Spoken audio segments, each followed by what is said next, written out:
오늘 이 시간에는 결말에서는 주제와 연관된 여운을 남게 하라. 그래서 지난주에 이야기했던 서두와 어떻게 구분되는가. 먼저 결말부터 이야기하겠습니다. 결말을 예로 들어서 읽겠습니다. 맑게 개는 하늘이 하였다. 그 하늘이 광막한 화선지로 변해 있었다. 거기에다가 글씨를 쓰기로 작정했다. 상우를 시켜 세상에서 붓을 가장 잘 만드는 장인을 불러왔다. 관우처럼 몸집 큰 장인이 왔다. 수염이 한자 반인 붓의 장인을 데리고 맹종죽 밭으로 갔다. 가장 굵고 기다란 장대를 배워오라고 했다. 사냥꾼을 불러 붓 한 자루를 만들 수 있을 만큼의 뻣뻣한 멧돼지 수염을 구해오라고 명했다. 뜻밖의 허유가 그것을 보듬고 나타났다. 소치 허유를 말합니다. 주사는 그것으로 세상에서 가장 거대한 붓을 만들라고 붓의 장인에게 명했다. 장인이 곧 거대한 장대 붓 한 자루를 만들어 주었다. 하인과 상우에게 먹을 가라. 먹물을 절구통에 부으라고 명했다. 먹물이 절구통에 가득 찼을 때 주사가 붓을 들었다. 붓을 절구통의 먹물 속에 넣었다. 먹물을 흠뻑 묻힌 다음 하늘을 향해 치켜들었다. 붓이 너무 무거워 땀을 뻘뻘 흘렸다. 숨이 가빴다. 바야흐로 서쪽 하늘에서 스님들의 가사 색깔의 노을이 피어올랐다. 주사는 안간힘을 쓰면서 온 하늘이 가득 차도록 커다란 동그라미 하나를 그리어가기 시작했다.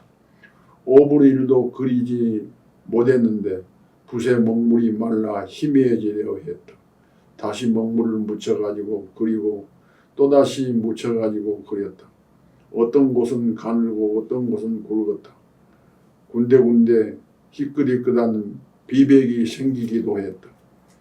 수백 마리의 거대한 검은 누에들이 머리와 꼬리를 마주댄 채 동그라미를 만들고 있었다. 추사는 숨을 가쁘게 쉬면서 그 동그라미가 어디선가 본 듯하다고 생각했다. 그렇다. 그것은 제주도에서 이상적에게 그려주기 위하여 그린 세안도 속의 초가 바람벽 속에 뚫려있는 동그란 구멍이다. 그 구멍이 커지고 또 커지면서 지붕과 바람벽과 옆에 서 있는 나무들을 다 삼켜버렸다. 그러더니 하얀 태어 속의 거대한 동그란 구멍이 되었다.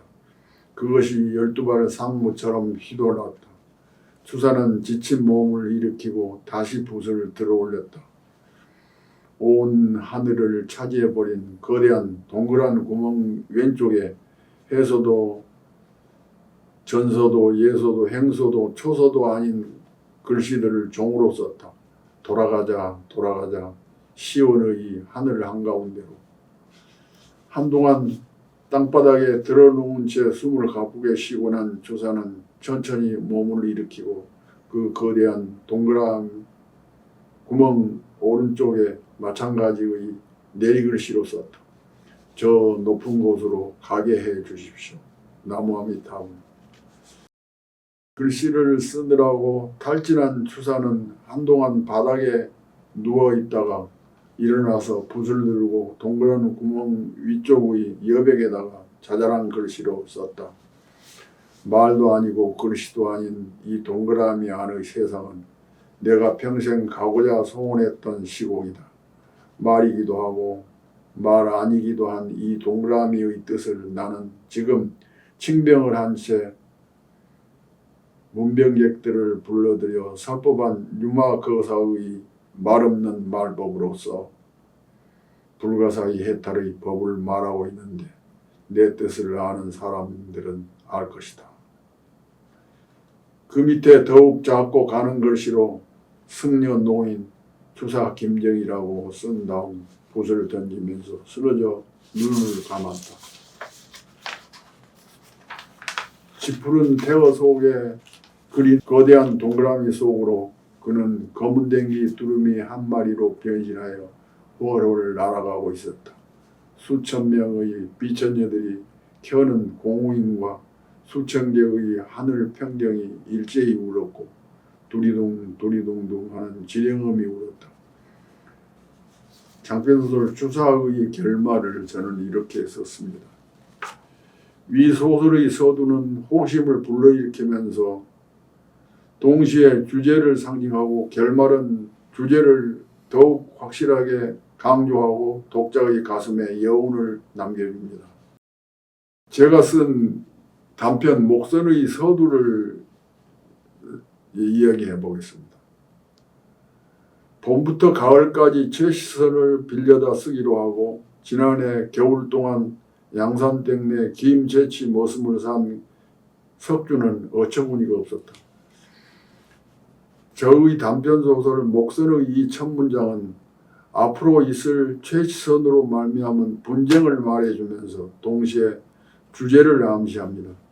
분쟁은 소유 욕망으로 말미암은 것이고 한쪽이 빼앗고 다른 한쪽은 빼앗기게 됩니다. 빼앗아 소유하게 되는 쪽은 막상 빼앗고 나자 허탈해집니다. 그것은 허무인데 그 허무 극복이라는 문제가 남아있게 됩니다. 그러면 목선의 그 결말을 어떻게 썼는가 보겠습니다. 먼 바다에는 한가로운 잔문개의 일항들이 햇빛을 받아 금빛 고기 비늘처럼 반짝거리고 그 반짝거림 속에 오징어 잡이 배들이 장난감처럼 조그맣게 보였다. 이것은 소설 목선의 마지막 문장입니다. 두 사람의 처절한 싸움을 불러온 목선은 장난감처럼 조그마하게 보입니다. 그것은 주인공이 허무감을 느꼈음을 말해줍니다. 앞으로 주인공에게는 자기의 허물을 어떻게 극복해야 하는가 하는 문제가 남습니다. 이 소설은 그 문제점을 남겨놓고 끝납니다. 소설은 주제를 제시하고 끝났는데 해결해야 하는 또 하나의 문제를 남아있는 소설을 열어놓은 채 끝난 소설이라고 말합니다. 어떤 사건이 완전히 완결된 게 아니라 또 하나의 문제를 남겨놓고 끝내는 소설을 열어놓은 채 끝낸다고 말을 합니다. 영화도 마찬가지죠. 피츠제럴드 메리디트라는 작가가 소설 작품에서 서두 쓰는 법을 다음과 같이 말했습니다. 첫째, 주인공의 성격과 관련한 일련의 사건을 다루어야 한다. 두 번째는 독자에게 사건의 배경을 알려야 한다. 그리고 뒤따를 갈등을 암시하는 특수한 행동 하나를 보여준다. 첫 장에서 한 개 이상의 작은 장면을 구성한다. 성격 묘사에 도움을 주고 첫 장에 나오는 스토리를 이해시키고 정보를 전달하기 위해서이다. 200자 원고지의 5장이 지나기 전에 모든 등장인물들을 다 소개시켜야 한다. 그들의 대략의 나이, 외모, 차림, 신체 조건 따위를 알려야 한다. 이 이야기를 이끌어가는 화자가 누구인지, 나이인지 아니면 시점이 전지적인지 알려야 합니다. 작품의 시간적 환경의 시발점을 알려야 합니다. 독자의 흥미를 유발시켜 사로잡아야 합니다. 영화에서는 이를 압권이라고 합니다. 영화에서는 되게 그렇죠. 대붕괴를 일으키는 큰 사건을 일으켜낸다는 일으켜놓은 대붕괴에서 소붕괴로 나아가는 그 장면을 보여준다든지 흥미있게 하는 복선을 깔든지 이것은 단편 소설의 필수적인 독자 유인책입니다. 그러니까 그 서두에서 독자를 사로잡지 않으면 성공하지 못할 수 있습니다. 다른 소설의 첫 문장들을 살펴보겠습니다. 나는 피라에우스에서 조르바를 처음 만났다. 크레타 섬으로 가는 배를 타려고 항구에 나가 있었을 때였다. 날이 밝기 전인데 밖에서는 비가 내리고 있었다. 이것은 니코스 카잔차키스의 히라벤 조르바라는 소설의 서두입니다. 카잔차키스가 창조한 인물 조르바는 일종의 자유인입니다. 나라는 인물은 주인공인 조르바에 대한 이야기를 진술하는 화자입니다. 여기서는 주인공인 조르바가 있고 그 조르바에 대한 이야기를 시콜콜 풀어내는 나라는 사람이 등장합니다. 배수아라는 작가가 푸른 사과가 있는 국도라는 소설에서 서두를 어떻게 썼는가 보겠습니다. 어느 날 한적한 교회의 국도를 드라이브 하다가 나는 운전을 하는 그에게 말했다. 너 금방 고양이 한 마리가 차 앞으로 지나가는 거 봤니? 고양이를 통해 호기심을 불러일으키도록 하고 있는 것입니다. 그 다음에는 새의 선물이라는 은희경의 소설의 서두를 보겠습니다. 나는 지를 보고 있다. 이거 서두가 이렇게 시작돼요. 어둠이 내리기 시작하면서 이 카페는 정원에 조명이 밝혀져 유럽풍의 화려한 실내 장식과 함께 더욱 이국적인 정치를 자아냈다. 무심코 창밖을 향해 있던 시선 속으로 나뭇가지에 매달려 있는 쥐가 들어왔다.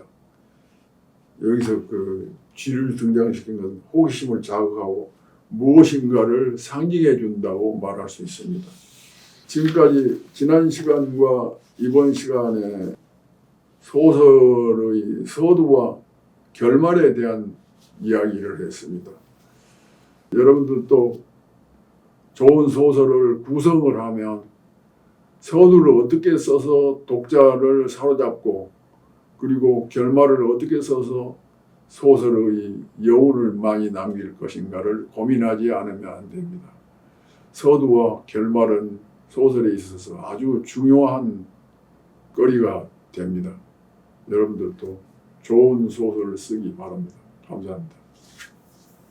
한승원 선생님의 강해는 매주 1회에서 2회 업로드합니다.